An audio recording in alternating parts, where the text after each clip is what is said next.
Hello, and welcome to today's webinar. I'm Chastity Murphy with the State and Local Fiscal Recovery Fund in the Office of Recovery Programs at the Treasury Department.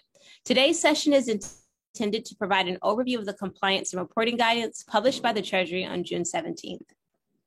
This session is specifically intended for metropolitan cities and counties with a population less than 250,000, which receive less than 5 million in the SLFRF funding. If you're not from this group, you have a separate session scheduled and you should have received an email with those details.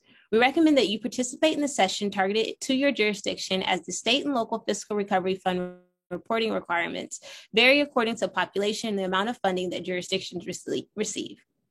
On the next slide, we have listed information about webinars for other types of jurisdictions. Today, we will cover the reporting guidance for state and local fiscal recovery fund. This session will not discuss the interim final rule in detail or provide answers to questions about specific allowable uses for the state and local fiscal recovery funds. If you have any questions on allowable uses, your best source is the interim final rule and the related FAQs. If the interim final rule or FAQs do not address your specific questions, then you should email slfrp@treasury.gov. Here are the sessions scheduled for other recipients. If one of these sessions would be more appropriate for you, or if you were expecting a different topic to be discussed today, I encourage you to drop from the session to avoid confusion. During today's session, members of the Treasury's Office of Recovery Programs will be providing an overview of the SLFRF compliance and reporting guidance. There will be an overview followed by a short review of the general guidance. The session will then focus on covering each section of the reporting guidance, with some at the end for Q&A. The link to the reporting guidance is on the screen, and we have also dropped it into the chat. We recommend that you open up the reporting guidance and follow along during today's session, as we will walk through the guidance section by section. This section is not intended to replace the reading of the guidance in full. It is designed to provide an overview of key concepts and topics which may help when reading the guidance. This webinar will last for 1 hour, starting with the presentation followed by the Q&A. Participants are in listen mode only, but as I mentioned, there will be a dedicated Q&A session at the end. Questions can be submitted through Q&A feature at the bottom of your screen. You will not see questions submitted by other participants, but we will be collecting them throughout the session and addressing as many as we can in the Q&A portion of the agenda. Finally, before we get started, here are some resources for more information about State and Local Fiscal Recovery Fund. You can find more information about the program at treasury.gov/SLFRP. And if you have any questions on eligible uses or other topics we will not be covering today, you can email slfrp@treasury.gov. Now I'd like to introduce Jed Herman. Jed is the Senior Advisor for Policy Outreach in the Office of Recovery Programs and will be giving a brief overview of the program. Thank you, Chastity, and thank you, all of you, for being here today. I'm speaking on behalf of Kitty Richards, who is the program lead for the State and Local Fiscal Recovery Program. I want to thank you for all you're doing to support our communities in this recovery from the coronavirus pandemic. Your governments and workers have been at the front line of this for more than a year, and I know the whole Treasury team is dedicated to supporting you in these efforts. The American Rescue Plan included $350 billion in fiscal support for tens of thousands of state, local, territorial, and tribal governments to respond to the COVID-19 pandemic. Treasury launched the program on May 10th, when we issued the interim final rule and opened up our funding portal so that state, local, and tribal governments can start receiving their funding. As of last week, June 17th, Treasury has distributed more than $192 billion to 3,800 recipients. This program is designed to achieve several goals. Give state, local, and tribal governments the resources needed to fight the pandemic, replace revenues lost as a result of the economic crisis, and build the foundation for a stronger, more equitable recovery, both by providing immediate economic stabilization for families and businesses still struggling, and by addressing long-standing disparities that have been exacerbated by the crisis.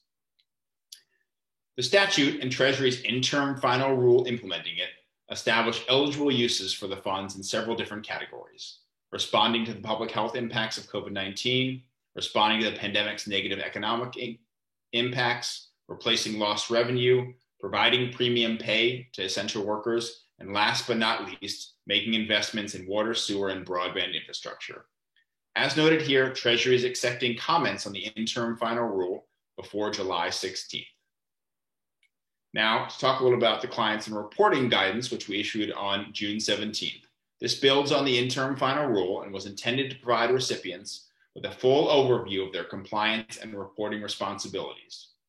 It will be followed by a user's guide, which will provide additional details on submitting data to Treasury via the reporting portal that is now under development.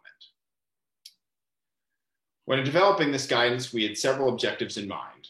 First, we wanted to make it accountable to ensure these funds provide critical support to communities across the country, but that people expect all of us to use them wisely and make every effort to prevent waste, fraud, and abuse. This guidance reminds recipients of their obligations, provides a full overview of responsibilities of the award terms and conditions, the interim final rule, and the uniform grant guidance.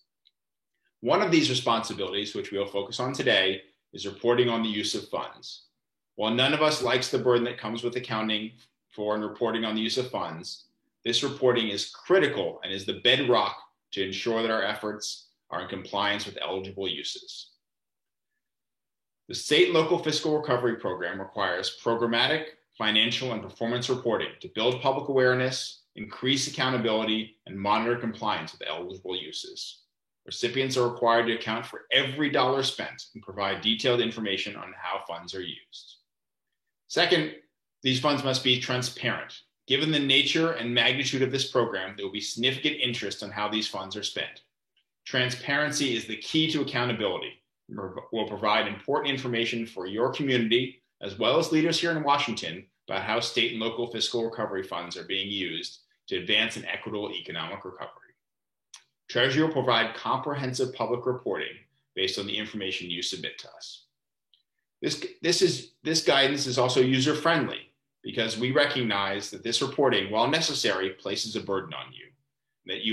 And we have a responsibility to minimize, to the extent possible, any burden. We're working to make many improvements requested by recipients of CARES Act funding, including deadlines that are 30 days after the reporting period versus just 10 days in CARES, streamline reporting requirements for smaller funding recipients, and increased availability of bulk upload capabilities. Finally, this is equity focused. In addition to being accountable, transparent, and user-friendly, Treasury is committed to encouraging uses of funds that enhance racial and economic equity in communities across the country. This reporting guidance requires tracking what proportion of funds are going towards projects that will benefit economically distressed communities. Thank you again for taking the time to be with us here today and for all you're doing to support economic recovery. I look forward to working with you as this program is implemented. Now, I'd like to introduce Mark Busow, who is going to give a brief overview of the guidance. Mark is a senior advisor in the Office of Recovery Programs and has been overseeing the development of compliance and reporting framework for the program. Mark? Thank you, Jed. Glad to be here and appreciate everybody taking the time to join. First, let me start with part one of the guidance, which provides an orientation on recipients' compliance responsibilities and Treasury's expectation and recommended best practices. As Kitty mentioned, we're all responsible for effective oversight of these funds. As a recipient, you're the first line of defense and responsible for ensuring award funds are not used for ineligible purposes and there is no fraud, waste, and abuse associated with your award. Part one provides you a short overview of four main sources of recipient compliance responsibilities: the statute, Treasury's interim final rule, the uniform guidance, and the award terms and conditions. I'm not going to go through each in detail, as when it comes to fulfilling these obligations, there is no substitute for consulting the underlying documents and ensuring you and your staff understand and adhere to these provisions. But I do want to highlight a few key points quickly. First, Part 1C1 of the guidance provides an overview of eligible and restricted uses, which Kitty reviewed earlier. As a recipient of an SLFRF award, your organization has substantial discretion to use the award funds in the ways that best suit the needs of your constituents, as long as such use fits into one of the eligible use categories: public health, negative economic impacts, lost revenue, premium pay, and water, sewer, broadband infrastructure. Specifically restricted uses include debt service, deposits into pension funds, and tax reductions. In addition to determining a given project's eligibility, recipients are also responsible for determining their subrecipients or beneficiaries' eligibility and must monitor their use of the SLFRF award funds.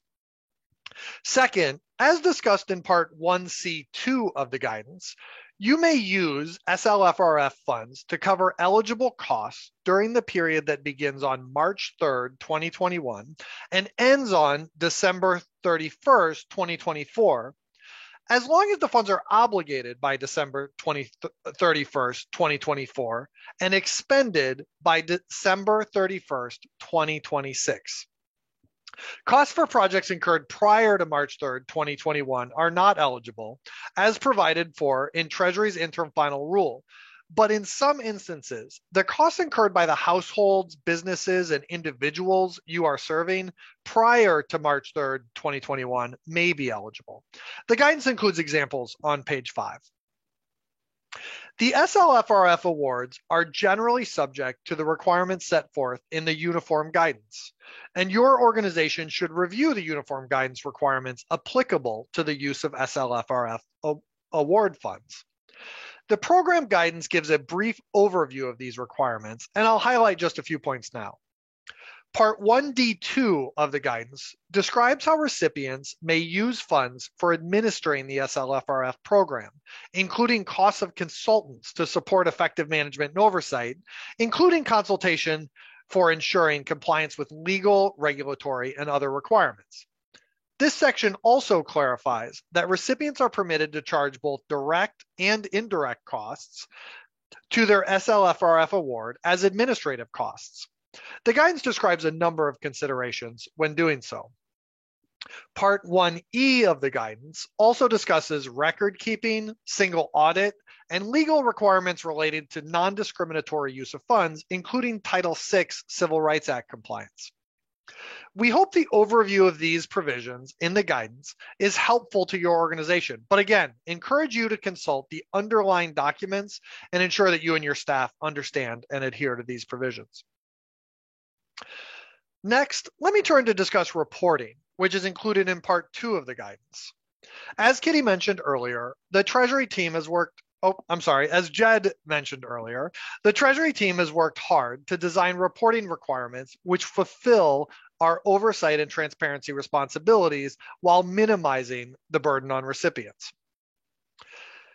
As a metropolitan city or county with a population below 250,000 residents and receiving less than $5 million in funding, you will be required to submit two types of reports. You will provide a one-time interim report, which provides an overview of expenditures from the award date through July 31st. And you'll submit a project and expenditure report annually, which provides a detailed breakdown of projects funded, obligations and expenditures, subaward, and some programmatic data. The interim report is due on August 31st, covering from the date of the award through July 31st, 2021. The full project and expenditure report is due for the first time by October 31st of this year, covering the period from the date of the award through September 30th, 2021. Before I go through each report, I'd like to spend a minute on a couple of key concepts. The first is expenditure category. As we've discussed, there are a wide range of eligible uses of these funds, and Treasury must be able to track how the funds are being used by recipients for our oversight purposes, and so we can provide transparency to Congress and the public. As such, we have defined 66 expenditure categories, which recipients will use to track funding. We will track both obligations and expenditures. An obligation is an order placed, such as a contract, and similar transactions that require payment. An expenditure is when the service has been rendered or the good has been delivered to you and the payment is now due. The expenditure categories are important not only for tracking projects and expenditures, but also because for certain expenditure categories, you will need to provide additional programmatic data. You will see these referred to regularly throughout the guidance, referred to with EC followed by a number. The term expenditure category refers to the detailed level. For instance, you can see on the slide, the first category is 1.1 COVID-19 vaccination. The second key concept is project. While there are 66 expenditure categories, there's still a very broad categorization. Each of them could include many different programs and activities. So recipients are asked to identify projects to break down an expenditure category into more detail. A project is defined as a grouping of closely related activities that together are intended to achieve a specific goal or directed towards a common purpose. They can include new or existing services funded in whole or in part by the SLFRF award. Within this broad definition, recipients have flexibility to define their projects in a way that provides greatest clarity on the work which will be performed. With that said, some expenditure categories and types of projects require additional reporting. And so you're required to define projects at a sufficient level of granularity to be able to do any programmatic reporting that is required. If that sounds complicated, hopefully this graphic shows the relationships more clearly. Each recipient will have expenditures in a number of expenditure categories. For each expenditure category you use funding for, you will have one or more projects. For each project, you will need to track obligations and expenditures, as well as any subawards that are made. We will discuss subawards in more detail later, and these relationships and the definitions for each will be explained in greater detail in the forthcoming user's guide. It's very important that recipients begin collecting and structuring data in this way, as all SLFRF funding a recipient receives will be broken down and reported by expenditure categories and projects. In this example, the overall expenditure category is education assistance, early learning, which falls into the overall category of services to disproportionately impacted communities. And you can see this in Appendix 1 of the guidance. Within the spending on early learning, there might be several projects focused on different types of early learning initiatives. In this example, one of those projects might be focused on preschool. And within that preschool initiative, there might be several subawards to different service providers. Now that we've reviewed those key concepts, let's turn to the required reports. The interim report will include a table in the reporting portal which lists all of the expenditure categories in Appendix 1. For each, you will be asked to enter any obligations and expenditures that you incur through July 31st. We have actually already gotten a question on what level of detail is required. You do not need to include a full breakdown of the detail by projects in the interim report. Data is only required for any of the 66 expenditure categories listed in Appendix 1 where you have incurred obligations or expenditures. In the example shown, you can see that obligations have been incurred in 3 categories and expenditures in 2. And that's the only data that will need to be filled out. In the interim report, you will also need to submit some programmatic information. If you are planning to use some SLFRF funding for revenue replacement due to revenue lost during the coronavirus pandemic, you will submit information on how that calculation was made. The formula was included in the IFR. You will also provide a description of how the revenue replacement funds will be allocated. Okay, that covers all the information required by August 31st. Your first annual project and expenditure report will be due October 31st. Reports will be due 30 days after the end of the reporting period. There are 3 basic categories of information which will be required. First, we'll collect information on each project. The project description is going to be very important. As I described a minute ago, this will be a key field that we will use to understand the activities you are undertaking. The system is going to require project descriptions to be between 50 and 250 words. For each project, you will also need to report on obligations and expenditures and project status, as well as the demographic distribution of the project. And Jed's going to describe that in more detail in just a minute. Second, you will report on all subawards of $50,000 and above in each annual report. A subaward is an agreement that a prime recipient makes with another entity to perform a portion of the award. In most cases, this will occur when you award a contract or grant over $50,000 using these funds. As many of you know, subaward reporting is a federal requirement across programs, and this information will be provided to usaspending.gov. Third, for projects in specific expenditure categories, you will need to report additional data, and the guidance includes a list broken out by expenditure category.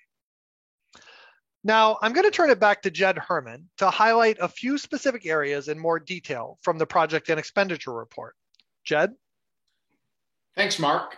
As Mark mentioned, I'd like to add a little bit more detail in just a few areas of the project and expenditure report.